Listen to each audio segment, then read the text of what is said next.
Hello दोस्तों, ITI classes के YouTube channel पर आप सभी का बहुत बहुत स्वागत है।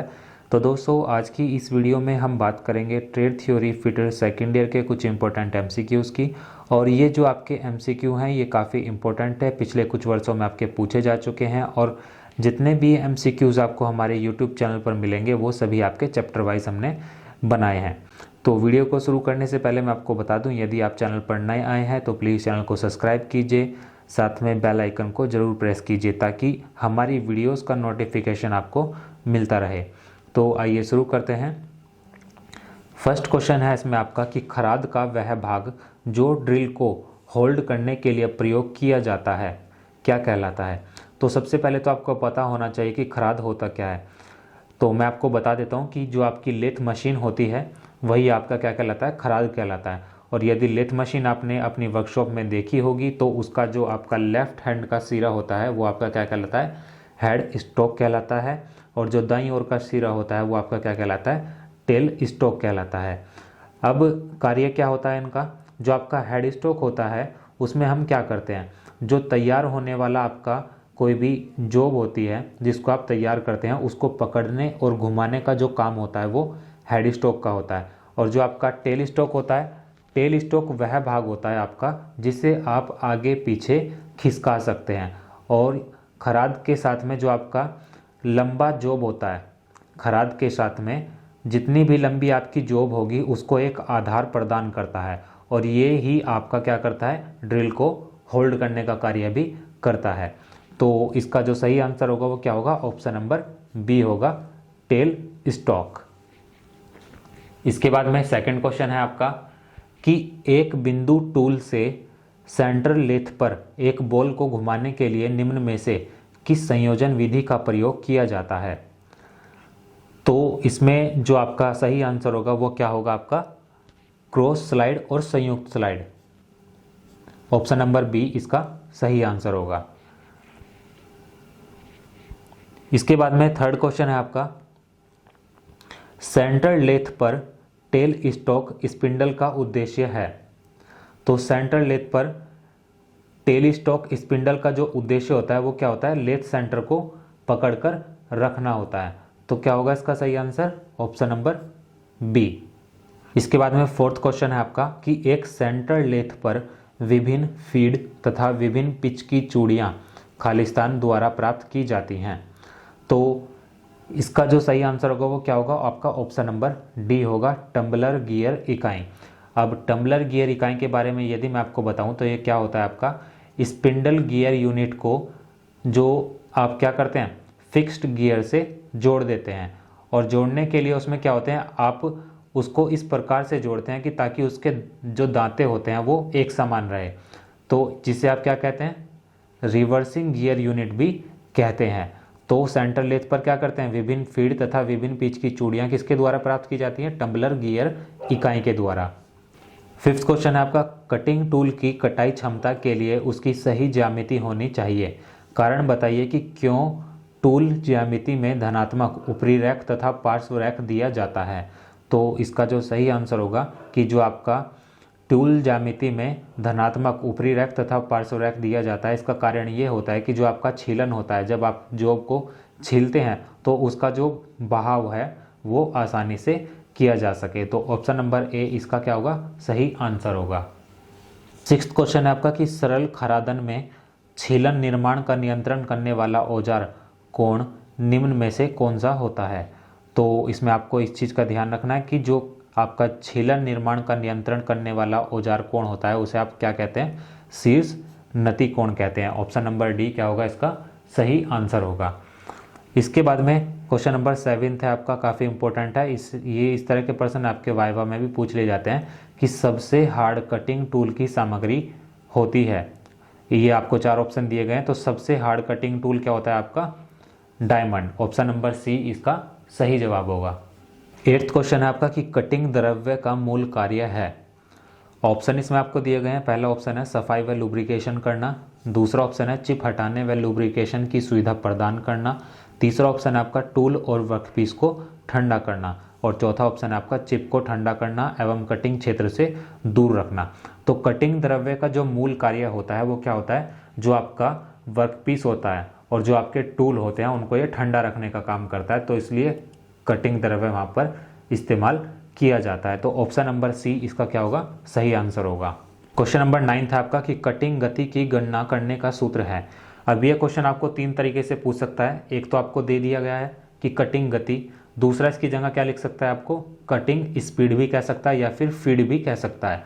तो यहाँ पर 3 वर्ड इसकी जगह आप यूज़ कर सकते हैं, या तो कटिंग गति होगा या फिर कटिंग स्पीड होगा या फिर क्या होगा, फीड होगा। तो उसमें जो गणना करने का सूत्र होता है वो क्या होता है। ऑप्शन इसमें आपको दिए गए हैं, pi into D into N upon 60 meter प्रति मिनट। इसी तरह सेकंड ऑप्शन है आपका pi D N upon 100, third option है आपका पाई डी एन अपॉन 75 और फोर्थ ऑप्शन है आपका पाई डी एन अपॉन 1000। तो इसका जो सही आंसर होगा ऑप्शन नंबर डी होगा, पाई डी एन अपॉन 1000 मीटर प्रति मिनट, जहां डी आपका क्या होता है, ये आपका जॉब का व्यास होता है और एन क्या होगा यहाँ पर, चक्रों की संख्या। तो ऑप्शन नंबर डी इसका सही आंसर होगा। 10th क्वेश्चन है आपका कि 3 जबड़े वाली चक को खालिस्तान के नाम से जाना जाता है। ऑप्शन इसमें आपको दिए गए हैं। पहला ऑप्शन है सेल्फ सेंटरिंग चक, दूसरा ऑप्शन है सेल्फ चक, तीसरा ऑप्शन है ऑटोमेटिक चक, चौथा ऑप्शन है यूनियन चक। तो इसका जो सही आंसर होगा ऑप्शन नंबर ए होगा। अब मैं आपको बता देता हूँ कि जो आपका 3 जबड़े वाला चक होता है, इसमें क्या होता है, इसमें स्लॉट्स बने होते हैं, जिनमें क्या होता है, आपके जो तीनों जबड़े होते हैं उनको फिट कर दिया जाता है। और ये क्या होते हैं, एक स्पाइरल थ्रेड वाली आपकी क्या होती है, वृत्ताकार प्लेट होती है, जिसके साथ में ये ऊपर नीचे चलते हैं और जॉब को हमेशा सेंटर से ही पकड़ते हैं। तो इसलिए आप इसे क्या कहते हैं, सेल्फ सेंटरिंग चक भी कहते हैं। क्वेश्चन नंबर 11 है आपका कि खराद गाइड वेज से चक को लगाते समय हो सकने वाले नुकसान से बचाने के लिए क्या करना आवश्यक है। ऑप्शन इसमें आपको दिए गए हैं। पहला ऑप्शन है चक को हाथ की क्रेन के साथ उठाइए, दूसरा ऑप्शन है अनुदेशक को सहायता करने के लिए कहें, तीसरा ऑप्शन है गाइड वेज के ऊपर लकड़ी का ब्लॉक या फिर बोर्ड रखें और चौथा ऑप्शन है आपका स्क्रू गेज का सपोर्टर लें। तो इसका जो सही आंसर होगा ऑप्शन नंबर सी होगा कि गाइड वेज के ऊपर लकड़ी का ब्लॉक या फिर बोर्ड रखें ताकि हम नुकसान से बच सकें। इसके बाद में 12th क्वेश्चन है आपका कि अनियमित आकार वाले वर्कपीस को खराद मशीन पर क्लैंप किया जाता है। आपका जो क्वेश्चन नंबर 12 है और क्वेश्चन नंबर 13 है, ये दोनों क्वेश्चन आपके डाउटफुल हैं, क्योंकि यदि आप बुक के अकॉर्डिंग देखते हैं तो इन दोनों के आंसर अलग हैं और यदि आप इसको इंटरनेट पर भी सर्च करने की कोशिश करेंगे तो वहाँ पर इसके आंसर आपको अलग मिलेंगे। तो मैं आपको बता देता हूँ कि जो आपका क्वेश्चन नंबर 12 है कि अनियमित आकार वाले वर्कपीस को खराद मशीन पर क्लैंप किया जाता है, ऑप्शन नंबर ए इसका आपको सही आंसर दिया गया है बुक के अनुसार। बट मैं आपको बता देता हूँ कि जो आपका इस ऑप्शन को छोड़कर जो बाकी आपके 3 ऑप्शन हैं उसमें आप किस तरह से वर्कपीस को पकड़ते हैं। जैसे कह सकते हैं कि जो आपका सेकंड ऑप्शन है फोरजा चक पर, फोरजा चक में आपका क्या होता है कि इसमें जितनी भी बड़ी आपकी जॉब होती हैं उनको मजबूती से पकड़कर उनको टर्निंग किया जाता है, मतलब उनके ऊपर फिर कार्य किया जाता है। तो फोरजा चक में आप क्या करेंगे, बड़ी जॉबों को मजबूती से पकड़ेंगे और उन पर फिर कार्य करना शुरू करेंगे। इसके बाद में जो आपका सी है कॉलेट चक पर, तो कॉलेट चक में क्या करते हैं, लंबे बेलनाकार लट्ठों की आकृति वाले जितने भी जॉब होते हैं आपके, क्या बताया मैंने कि लंबे बेलनाकार लट्ठों की आकृति वाले जितने भी जॉब होते हैं आपको, उनको यहाँ पर होल्ड किया जाता है। किस पर, किसके द्वारा, कॉलेट चक के द्वारा। इसके बाद में जो आपका फोर्थ ऑप्शन है मैंड्रिल पर, मैंड्रिल में आपका क्या होता है कि जिन जॉबों के बीच में छेद होता है उसको मैंड्रिल के द्वारा क्या किया जाता है, मशीनन किया जाता है। तो यहाँ पर जो आपका बुक के अकॉर्डिंग आंसर होगा वो क्या होगा, फेस प्लेट पर होगा। बट यदि हम यहाँ पर देखें कि वर्कपीस को, अनियमित आकार वाले वर्कपीस को खराद मशीन पर क्लैंप किया जाता है, तो जो आपका नेट पर ऑप्शन दिया गया है इसके लिए वो क्या होगा, ऑप्शन नंबर बी सही होगा कि फोरजा चक पर। फोरजा चक में आप क्या करेंगे, जितने भी आपके अनियमित आकार के जॉब होंगे उनको यहाँ पर क्या करते हैं, होल्ड किया जाता है।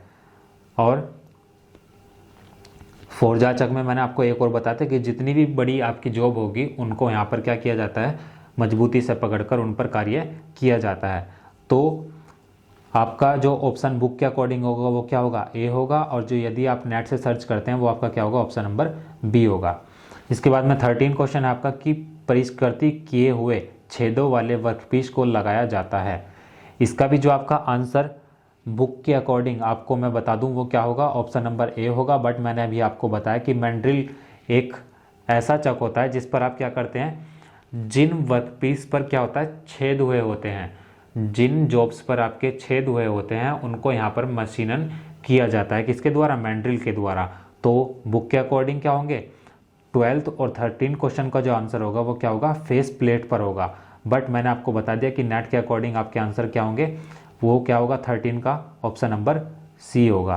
क्योंकि आप यदि अपनी बुक से भी पढ़ते हैं तो वहाँ पर भी आपको दिया गया है कि जितने भी आपके जो छेद वाले होते हैं, मतलब जिनके बीच में क्या होता है, छेद होता है, तो उनको आप मैंड्रिल पर क्या करते हैं, होल्ड करते हैं और उसके बाद वहाँ पर कार्य करना उनके ऊपर शुरू कर देते हैं।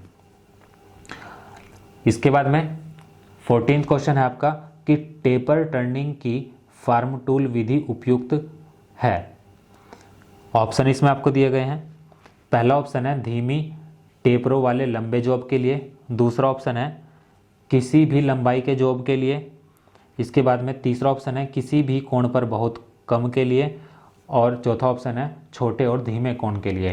तो टेपर टर्निंग की जो फॉर्म टूल विधि होती है वो छोटे और धीमे कोण के लिए होती है। ऑप्शन नंबर डी इसका सही आंसर होगा।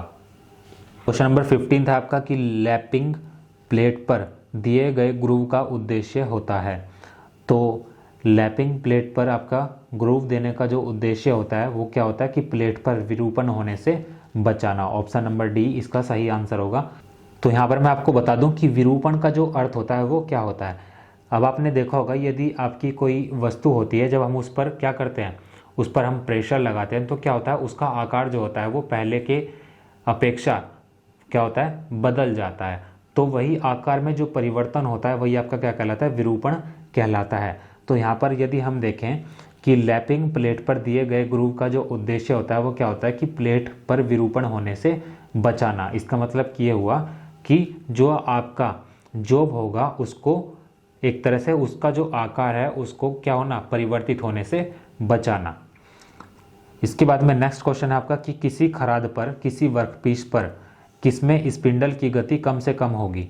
तो आपको पता होना चाहिए कि स्पिंडल की गति कम से कम कब होगी, जब आप थ्रेड कटिंग कर रहे होंगे। थ्रेड कटिंग में क्या होता है, जब आप चूड़ियाँ काट रहे होते हैं तो वहाँ पर क्या होती है, स्पिंडल की जो गति होती है वो कम से कम रखी जाती है। तो ऑप्शन नंबर बी इसका सही आंसर होगा।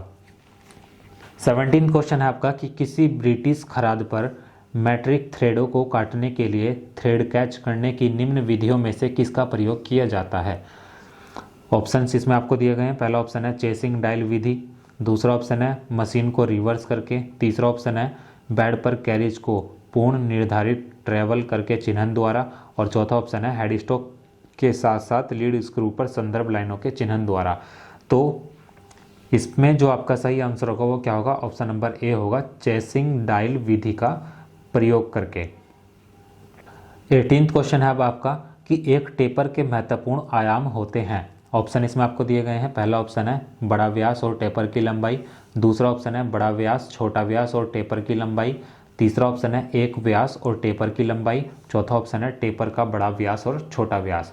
तो इसका जो सही होगा आंसर होगा वो क्या होगा, ऑप्शन नंबर बी होगा कि एक टेपर के जो महत्वपूर्ण आयाम होते हैं वो क्या होते हैं, उसका बड़ा व्यास भी होता है, उसका छोटा व्यास भी होता है और टेपर की लंबाई भी होती है। ऑप्शन नंबर बी सही आंसर होगा।